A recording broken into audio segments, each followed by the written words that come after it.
ऊना के जिस कांड ने हिलाया हिमाचल, उसमें सामने आई बेहद चौंकाने वाली बात, इतनी बड़ी कि जानकर सिर पकड़ लेंगे आप।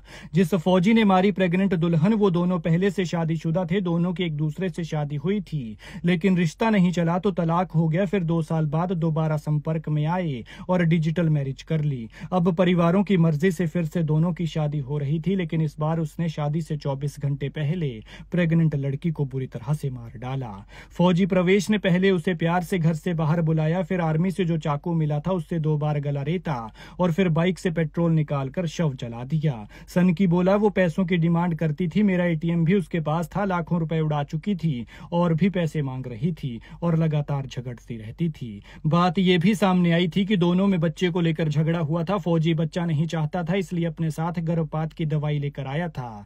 लड़की को दवाई खाने को दी, लेकिन उसने नहीं खाई क्योंकि वो गर्भपात नहीं कराना चाहती थी। फौजी प्रवेश ने कांड किया और फिर बाइक लेकर मौके से घर पहुंच गया। पता चला है कि वो सिर्फ 2 दिन की छुट्टी लेकर घर आया था, शायद पहले से स्कीम बना रखी थी। लड़की को मारकर वो घर पहुंचा तो अपने चाचा संजीव से बोला, मैंने उससे शादी नहीं करनी है, इसलिए वापस ड्यूटी जा रहा हूं। जबकि उसे ये सच्चाई नहीं बताई कि वो लड़की को मारकर घर पहुंचा है।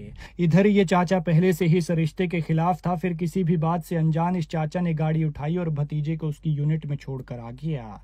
चाचा के लिए वो बेटे जैसा था, क्योंकि उसका खुद का कोई बेटा नहीं है और फौजी प्रवेश की मां की मौत बचपन में ही हो गई थी। बाद में पिता भी चल बसा। इसके बाद चाचा ने ही प्रवेश को पाला, पढ़ाया और सेना में भर्ती कराया। लेकिन चाचा को क्या पता था कि आटे के साथ घुन भी पिस जाएगा। हालांकि अभी ये क्लियर नहीं है कि चाचा इस सारे हत्याकांड में भतीजे के साथ कहां तक शामिल था और शामिल था भी या नहीं, क्योंकि बताया जा रहा है कि चाचा को लड़की की मौत का पता तब चला जब उसकी लाश मिली और खबर फैली। पंजाब केसरी की रिपोर्ट के मुताबिक फौजी प्रवेश ने यह स्वीकार कर लिया है कि उसने 23 सितंबर की रात को अंशिका को बुलाकर सेना से मिले चाकू से 2 बार गला रेत कर उसकी हत्या की और इसके बाद बाइक से पेट्रोल निकालकर उस पर डाला और जला दिया।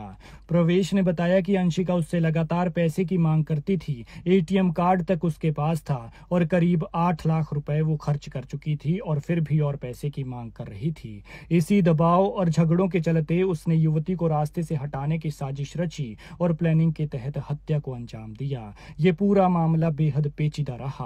प्रवेश पहले से विवाहित था और अंशिका भी। प्रवेश और अंशिका ही आपस में पति पत्नी थे। दोनों का रिश्ता नहीं चला तो तलाक हो गया था, लेकिन तलाक के बाद एक बार फिर वो अंशिका के प्रेम प्रसंग में आया। दोनों के बीच संबंध गहराते गए और उन्होंने कोर्ट मैरिज भी कर ली, लेकिन दोनों परिवारों ने इस रिश्ते को स्वीकार नहीं किया। बाद में परिवारों के बीच गिले शिकवे मिटने के बाद तय हुआ कि 24 सितंबर को दोनों की सामाजिक रीति रिवाज से फिर से शादी होगी। परिजन डोली उठने की तैयारियों में थे। शादी के कपड़े और बाकी सामान पैक हो रहा था, लेकिन इसी बीच शादी से ठीक 24 घंटे पहले 23 सितंबर की रात को प्रवेश ने अंशिका को बेरहमी से मार डाला। पुलिस जांच में यह भी सामने आया है कि आरोपी ने हत्या करने के लिए जो चाकू इस्तेमाल किया वो सेना से मिला था, क्योंकि ट्रेनिंग में चाकू से दुश्मन को मारने का तरीका बताया जाता है और प्रवेश ने यह तरीका अपनी होने वाली दुल्हन पर अप्लाई किया। प्रवेश ने शव को जलाने के लिए अपनी बाइक का पेट्रोल निकाला ताकि चेहरा बिगड़ जाए और उसकी पहचान न हो सके। हालांकि फौजी प्रवेश के किए ये खुलासे कितने सही हैं, ये जांच में ही पता चल पाएगा।